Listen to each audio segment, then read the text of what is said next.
안녕하십니까. 경영과 만남 채널의 이준희 교수입니다. 그러면 본론적으로 PST 방식을 이야기해 볼까요?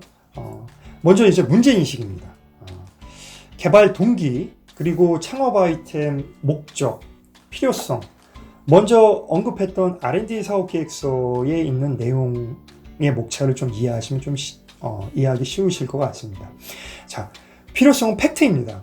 평가위원들이 대부분 VC, 엔젤 투자가 또는 교수 등이란 말이죠.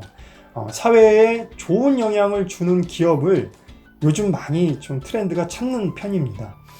또 기술 트렌드를 반영해 지원하는 아이템 또는 어려운 말로 이제 원천 기술로 확보하는 기술이면 합격률은 좀 높게 평가됩니다.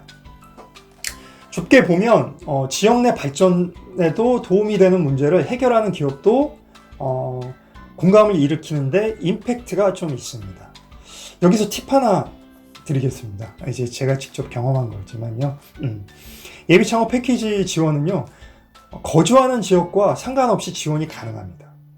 그런데 초기 창업 패키지 같은 경우 약간 제약이 좀 따릅니다. 지원하는 기업의 아이템이 예를 들어 친환경 자동차 배터리일 경우, 세종시 같은 경우는 지역적으로 정밀 의료 쪽 분야라든지 그런 쪽을 이제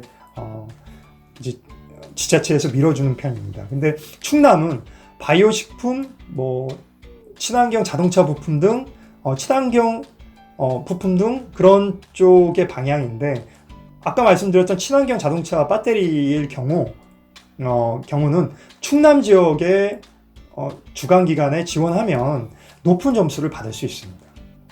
해당 아이템이 어떤 지역에 지속적인 후광을 비출지 창진원에 공개된 주관 정보를 활용해서 지원 전략도 달라질 수 있습니다. 여기서 문제를 페이퍼로 조금 더 쓰는 방식도 다음 영상에서 한번 준비해 보도록 하겠습니다. 문제, 프로블럼에 대한 부분도 한번 준비해 보도록 하겠습니다. 다음, 실현 가능성입니다. 문제를 해결하라는 여러분의 아이디어 제품과 솔루션입니다. 여기서 중요한 점은 정해진 예산과 기간 내 개발이 되는가를 평가위원들 머릿속에 떠오르게 해야 합니다. 정해진 예산이 아니라 예비 창업 패키지 평균 선정 후 만약에 5천만 원을 지급한다고 한다면 1억이 넘는 개발비가 소요되면 설득력이 떨어지게 됩니다. 우리는 무엇을 개발하고 제작할 예정이며 예비 또는 초기 기업이지만 정량적으로 기술을 약간, 아주 깊이는 아니지만 약간 언급하면 무엇을 어떻게 개발해서 만들 것이고 이것이 이제 개발 기간 내에 실현 가능할 건지에 대해서 작성을 하게 되면 높은 점수를 받을 수 있습니다. 개발 및 사업화 전략 그리고 경쟁 상황이 들어가야 되는데, 만약에 여러분께서 특허 출원을 먼저 했다. 그러면 가산 점수도 부여받고 사업이 준비된 상황으로 이해할 수 있습니다.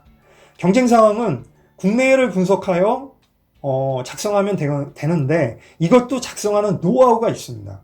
이 부분도 세션을 나누어 시간을 내서 한번 준비해 보도록 하겠습니다. 다음, 성장 전략입니다. 이 부분은 특히 예비 초기에 유사 정부 지원 사업에 굉장히 중요한데요. 예비 창업 패키지의 경우 평가 점수는 성장 전략은 20점이긴 하지만 사실 3년 이내 기업들이 자율적으로 성장하기를 바라기 때문에 평가위원들은 돈을 어떻게 벌 것이며 또 필요한 자금을 어떻게 조달할 것인가 궁금해합니다. 이에 대한 스케일업 작성 방법도 다음번 영상을 통해서 준비하도록 하겠습니다. 그러니까 이에 대한 스케일에 대한 부분, 현실적으로 어떻게 돈을 벌 것이고 고객 시장을 어떻게 찾을 것인가, 이것을 이제 어필하는 단계에서 퍼소나를 잘 유념하셔서 작성하셔야 됩니다. 주로 중기부 R&D로 하는 사업계획서의 경우 평가위원들은 탑다운 방식의 전체 시장에서 세부 시장으로 내려오는 시장 규모를 보고 지원자의 개발 제품이 가치가 있다고 판단합니다. 지금은 3년 이내 기업, 특히 예비 또는 이제 초기 기업들은 이것도 트렌드인데요. 바텀업의 상향식 방식으로 고객 세부의 잠재 시장을 타겟으로 먼저 하고 거꾸로 전체 시장까지 확산하겠다. 이렇게 작성해야 합니다. 그래야 더욱 팩트에 대한 현실적으로 설득이 됩니다. 위에서 언급한 탑다운 방식은 돈이 좀 많이 듭니다. 왜 정량조사라든지 정상조사라든지 외부 기관 통해서 좀 이제 의뢰를 해야 되는 부분이 있겠지만, 근데 바텀업 방식은 여러분도 얼마든지 시장 조사가 가능합니다. 예를 들어 보겠습니다. 퍼소나의 정의는 개성 있고 어떤 가치관이 뚜렷한 잠재 고객이라고 생각하시면 됩니다. 우리의 제품 또는 솔루션을 이용하는 고객인데 고객들을 이제 세분화해야 됩니다. 첫 번째, 타겟 고객의 성별, 남성이나 여성이냐, 아니면 우리 둘 다 목표로 삼을 것이냐. 또 두 번째는 고객의 연령대, 어린이들이 이용하는 거냐, 아니면 청소년이냐, 아니면 성인이냐. 세 번째, 고객의 지역입니다. 경기도에서만 팔 것이냐, 아니면 전국에 팔 것이냐. 네 번째로 강력한 경쟁자의 시장 규모를 통해 유추해서 작성하는 방법도 있습니다. 바텀업 방식의 시장 조사를 사업 계획서에 잘 담으면 설득력이 강하게 됩니다. 이 방법도 돈을 들지 않고 시간만 투자해서 하는 방법도 있습니다. 그 부분도 제가 한번 영상을 준비해 보도록 하겠습니다. 마지막으로 이제 팀 구성인데요. 팀 구성은 과제를 수행하는 우리 회사를 자랑해야 하는 거죠. 앞서 언급했던 우리 팀 역량은 이런데 해당 분야에 나는 오랫동안 경험이 있어. 그래서 본 사업을 하기에 충분해 하고 이렇게 어필하게 된다면 평가위원들은 굉장히 설득하기 좀 어렵습니다. 그러면 어떻게 하면 평가위원들의 귀를 솔깃하게 만드냐? 제 생각은 기술 인력은 부족하지만 사업을 위해 당해년도에 채용할 거야. 누구나 다 아는 고용 창출을 언급할 수 있지만 여기서 팁 하나를 드리자면 이 부분에 대해서 좀 모르시는 분들이 좀 많이 있습니다. 영향력 있는 외부 기관 업체와 공동 개발하거나 외주 개발을 할 거야.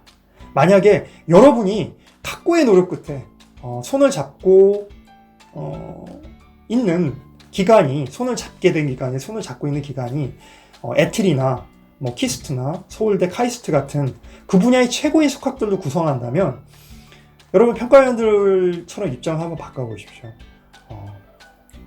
입장을 바꿔본다면 여러분들은 어떻게 점수를 주실 건가요? 그렇죠. 높게 줄 수밖에 없죠. 비교가 너무 과장되기도 하지만 저도 여러분과 똑같이 시작해서 회사의 비전과 가치만으로 설득해서 훌륭한 팀을 구성한 적이 있습니다. 여하튼 이렇게 예창패 사업계획서 PSST까지 흐름까지 명확하게 해야 하고 누가 봐더라도 스토리텔링 구조가 짜임새 있게 작성돼야 설득력이 있게 되고 또 여러분들한테도 좋은 행운이 따르게 됩니다. 다음번 강의는 말씀드렸듯이 문제에 대한 부분, 실현 가능성, 성장 전략, 팀 구성을 실제 사례를 통해 교육 영상을 준비하도록 하겠습니다. 지금까지 시청해 주셔서 감사합니다.